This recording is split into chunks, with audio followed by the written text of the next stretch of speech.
High বন্ধুগণ, সবাইকে স্বাগত আর একটা ফ্রেশ নিউ ব্লগের সাথে। অনেক দিন পর আবার চ্যানেলে একটা লং ভিডিও দিচ্ছি। তো আজকে ব্লগটা বানানোর কারণ হচ্ছে, এখন ঘড়ি কাটাকে তোমরা দেখে নাও কটা বাজে, এখন 1:30 মতন বাজছে আর ব্লগটা স্টার্ট করছি এখন থেকে। তো মেনে সকাল সকাল গেছিলাম চুল টুল কাটতে গেছিলাম, জন্য অনেকটা দেরি হয়ে গেছে। যেহেতু আজকে শনিবার, আজকে আমার ছুটি আছে, তো আজকে বাড়িতে একটা জিনিস বানাবো। টাইটেলের থাম্বনেল থেকে আশা করি তোমরা এতক্ষণে বুঝে গেছো আমি কী বানাতে চলেছি। তো ভাবলাম যে এই জিনিসটা বানাচ্ছি সেটা তোমার সাথে শেয়ার করি, ওই জন্য এই ব্লগটা করা। তো চলো ভিডিওটা কন্টিনিউ দেখতে থাকো। আশা করছি তোমাদের আজকে ভিডিওটা খুব ভালো লাগবে। আর যদি ভালো লেগে থাকে তাহলে কিন্তু অবশ্যই ভিডিও লাইক করো, কমেন্ট করে জানিও তোমাদের কেমন লাগছে। আর অবশ্যই কিন্তু সবার সাথে শেয়ার করে দিও। আর যদি চ্যানেলে নতুন তাহলে কিন্তু অবশ্যই চ্যানেলটা সাবস্ক্রাইব করে দিও। আর যদি ফেসবুক থেকে দেখে দাও তাহলে কিন্তু অবশ্যই আমাকে ফলো করে দিও। তো চলো কি করছি কি না করি সেটা তোমার সাথে শেয়ার করি। তো এখানে আমি আদা রসুন দেখো পেস্ট করে নিয়েছি, এখানে কাজু বাদাম বাটা পেস্ট আছে, এখানে টক দইটাকে ফেটিয়ে নিয়েছি, পেঁয়াজ আর লঙ্কা এগুলো কাটা বাকি আছে। আর এখানে দেখো চিকেনটা রয়েছে, চিকেনটাকে আমি এখন ম্যারিনেট করব। তো এখানে এখন দেবো হচ্ছে 1 চামচ মতো আদা রসুন পেস্ট দিলাম, আর এখানে অল্প একটু দিয়ে দিলাম হচ্ছে নুন, আর অল্প একটু পরিমাণে দিয়ে দিলাম হচ্ছে গোলমরিচ। এটা দিয়ে এখন ভালো করে এটাকে মিক্স করে 20 থেকে 25 মিনিট মতো রেখে দেবো। এটাকে ভালো করে মিক্স করে রেখে দিচ্ছি।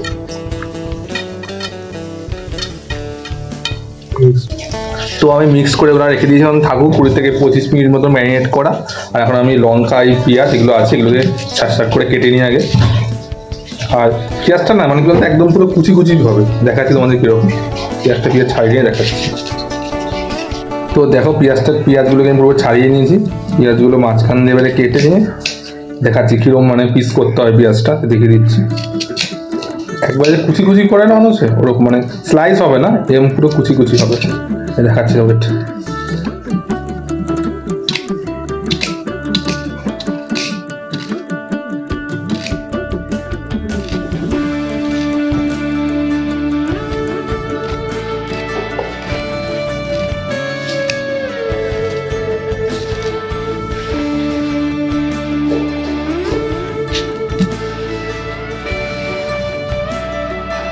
পুরো এরকম দেখে নাও, এরকম পুরো স্লাইস হবে, গুড়ি গুড়ি এরকম পিস হবে পেঁয়াজটা।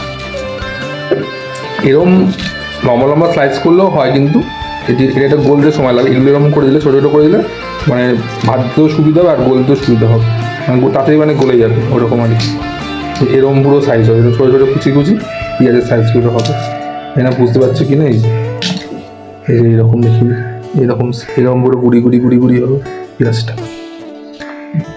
তাহলে চলো পেঁয়াজ লঙ্কাটা কেটে নিই, পেঁয়াজ লঙ্কাটা কেটে নিয়ে তোমার সাথে আবার দেখা হচ্ছে। লঙ্কাটাও মানে এরকম সেম করবে, এরকম কুচি কুচি করবে, মানে স্লাইস করে এরকম কুচি কুচি যতটা কুচি করা যায় করবে। আর পেঁয়াজগুলো এরকম কুচি করবে। তাহলে চলো পেঁয়াজ লঙ্কাটা কেটে নিয়ে তোমার সাথে আবার দেখা হচ্ছে, ঠিক আছে? তো দেখে না এখানে পেঁয়াজগুলো একদম কুচি কুচি করে কাটা, লঙ্কাগুলো একদম কুচি করে কাটা হয়ে গেছে। আর এখানে ওভেন দেখো অন করে দিয়েছি, গ্যাস ওভেন, এখানে তেলও গরম করতে দিয়ে দিয়েছি। তো এবারে আগে থেকে যে ম্যারিনেট দিয়ে করে রেখেছিলাম চিকেনটা বললাম না 20-25 মিনিট, সেটাকে এখন এই তেলটা গরম হলে ভাজবো। তো এখানে আমার তেল গরম হয়ে গেছে, এখন এই চিকেনগুলোকে এক এক করে ভেজে নেবো। তো দেখতে থাকো।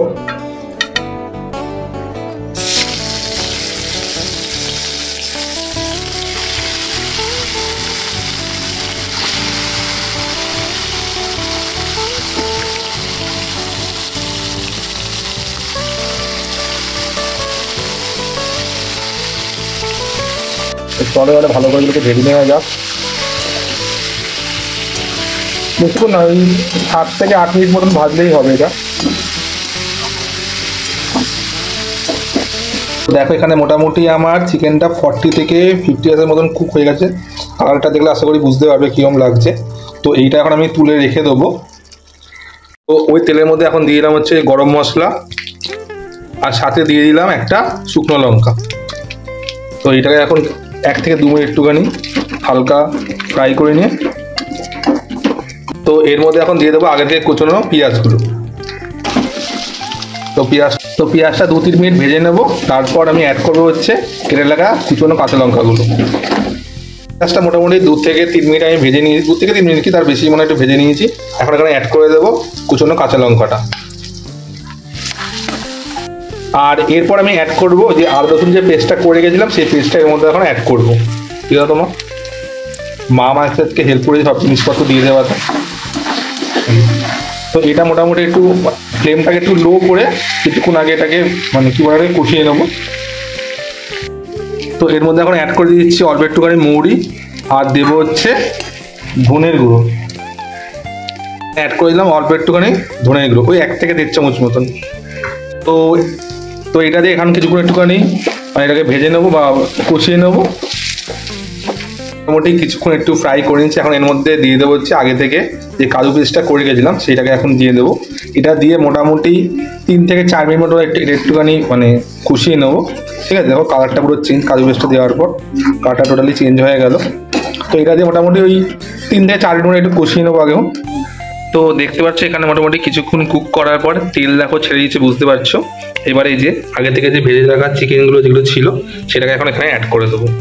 এই চিকেনগুলো যেগুলো আছে চিকেনগুলোকে পুরো ঢেলে দেবো এর মধ্যে।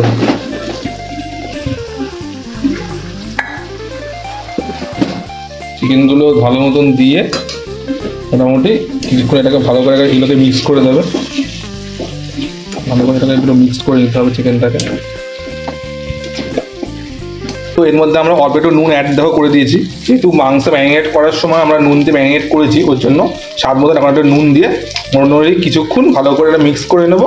তারপরে যখন জল ছাড়বে তখন আমরা অ্যাড করবো হচ্ছে একটু টক দইটা। তো চলো এটাকে এখন ভালো করে এখন মিক্স করে নিই।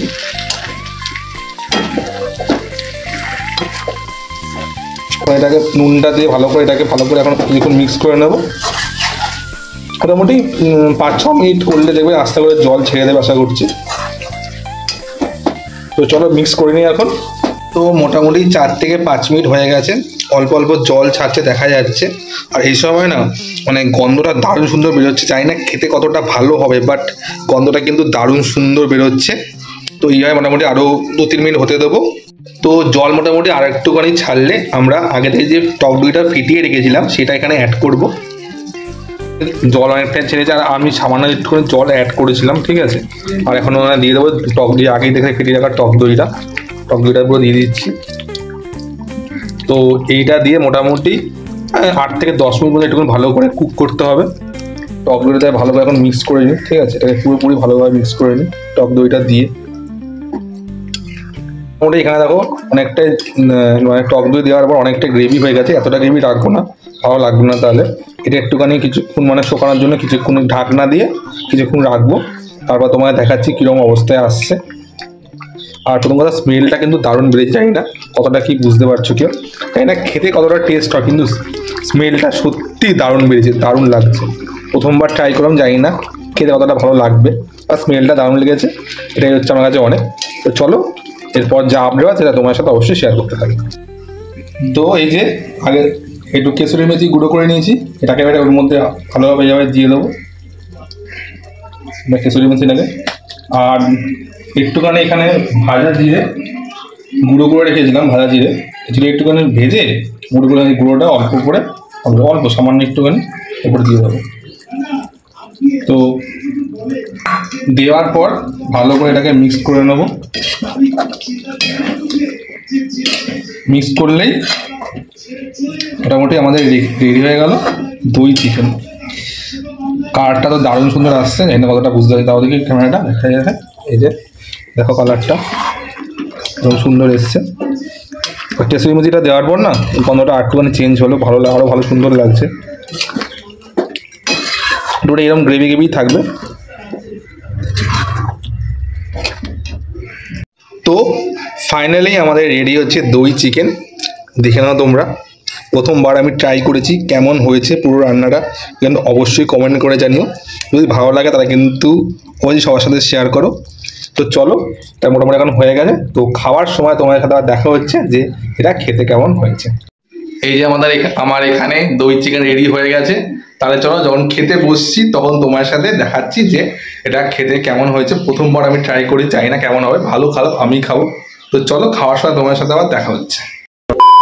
তো ফাইনালি বসে গেছি দুপুরের লাঞ্চ নিয়ে। এখানে ভাত, ডাল, আলু ভাজা, আর এই যে আমার দই চিকেনটা যেহেতু ভাত দিয়ে মনে হয় ভালো লাগবে, ওই জন্য আমি একটা রুটি রেখে দিয়েছি, রুটিটা দিয়ে ট্রাই করবো। তো চলো তোমার আগে ট্রাই করে দেখাই এটা খেতে কেমন হয়েছে। তো এখানে ক্যামেরা সেট করে দিলাম। এই হচ্ছে আমার দই চিকেন, দেখতে পাচ্ছ, ঠিক আছে। আর এই হচ্ছে আমার রুটিটা ট্রাই করে দেখছি, প্রথমবার করেছি, জানি না কেমন হয়েছে খেতে। সব গরম গরমই আছে। আমার লেট হয়ে গেছে আজকে এগুলো করতে করতে। আচ্ছা গ্রেভিটা দেখিয়ে দেখি।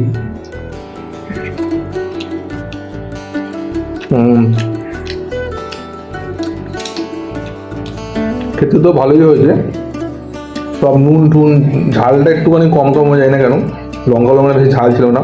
তো যেহেতু কাঁচা লঙ্কা অ্যাড করেছি আর শুকনো লঙ্কা সেভাবে অ্যাড করিনি, অনেকগুলো লঙ্কা দিলাম, ঝালটা সেরকম হয়নি, হালকা একটুখানি মিষ্টি হয়েছে মনে হচ্ছে। আমি একটুখানি চিনি অ্যাড করেছিলাম মাঝখানে, কিন্তু দইয়ের ফ্লেভারটা হালকা হালকা আসছে, ভালো লাগছে। আর এই মাংসটা ভালো সফট হয়েছে, এবং পিসটা খুলে গেল। মাংসটা দিয়ে রুটিটা ট্রাই করে দিয়ে কেমন লাগছে খেতে।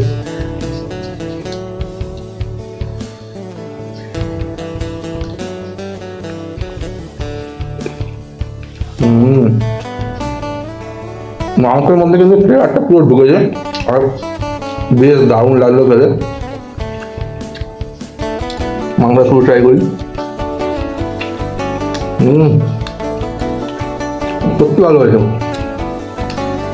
নিজে করেছি বলে না, কিন্তু প্রথমবার আমি ট্রাই করলাম, কিন্তু সত্যি দারুণ হয়েছে খেতে। আমি দই চিকেনটা ভাবলাম প্রথমবার ট্রাই করলাম, আমার তো প্রথমবার মোটামুটি ভালোই হয়েছে। ঝালটা একটু কম কম লাগছে, না ঝাল হয়নি। এর আগে প্রথম কথা বলতে গেলে আমি এর আগে কোনোদিনও দই চিকেন খাইনি, কোথাও খাইনি, না কোনো রেস্টুরেন্টে বা কারোর বাড়িতে কোনো জায়গাতেই খাইনি। প্রথমবার আমি দই চিকেন ট্রাই করছি, তাই না ঝালটা আমার একটু কম কম লাগছে, তাই না ঝাল হয় কি না, আর হালকা একটু মিষ্টি মিষ্টি হয়েছে। আমি আমার মতন করে আমি রেসিপিটা বলতে গেলে আমি কিন্তু ইউটিউবে একবার দেখেছিলাম, ওটা দেখেই নিজের মতো করে আমি পুরোটা করেছি। তো এই হচ্ছে ব্যাপার। তোমরা কারা কারা দই চিকেন ট্রাই করেছো সেটা কিন্তু অবশ্যই কমেন্ট করে দিও, আর তোমরা বানালে কেমন খেতে হয় সেটা কিন্তু অবশ্যই জানালো। আমি কিন্তু আমার এক্সপিরিয়েন্স শেয়ার করলাম। এরা রুটি ফুটিতে খেতে মেন বেশি ভালো লাগে, রুটি পরোটা এইসব দিয়ে খেতে মেন ভালো লাগে। তো আমাদের ভাত ডাল আছে জন্য না, রুটি একটা খেয়েছিলাম, রুটি দিয়ে ট্রাই করলাম, আমার তো বেশ ভালো লাগলো। তো এই হচ্ছে ব্যাপার। তো আজকে সকাল থেকে ভাবছিলাম যে একটা জিনিস বানাবো, তাই তোমার সাথে শেয়ার করে, এটা শেয়ারও করেছি। তোমাদের আজকে ভিডিওটা কেমন লাগে সেটা কিন্তু অবশ্যই কমেন্ট করে জানিও। তো আজকে আমার এই দই চিকেন বানানোর ব্লগটা আমি এখানে শেষ করলাম। তোমাদের আজকের ব্লগটা কেমন লাগে সেটা কিন্তু অবশ্যই কমেন্ট করে জানিও। যদি ভিডিওটা ভালো লেগে থাকে সেটা কিন্তু অবশ্যই সবার সাথে শেয়ার করে দিও। আর যদি আমার চ্যানেলে নতুন হয়ে থাকে তাহলে কিন্তু অবশ্যই চ্যানেলটা সাবস্ক্রাইব করে দিও। আর যদি ফেসবুক থেকে আমার এই ভিডিওটা দেখে থাকো তাহলে কিন্তু অবশ্যই আমাকে ফলো করে দিতে হবে। তো আজকে ভিডিওটা এখানেই শেষ হলো, দেখা হচ্ছে আবারও খুব তাড়াতাড়ি আর একটা নতুন ভিডিও নিয়ে, ধামাকাদার ভিডিও নিয়ে। ততদিন সবাই পাশে থেকো, সাথে থেকো, আর পুরোনো ভিডিওগুলো দেখতে থেকো। আবার খুব তাড়াতাড়ি একটা নতুন ধামাকাদার ভিডিও নিয়ে আসবো। ততদিন সবাই সুস্থ থেকো, ভালো থেকো, আর লাইফটা জাস্ট ফাটিয়ে যাও। এখনের মতন টাটা।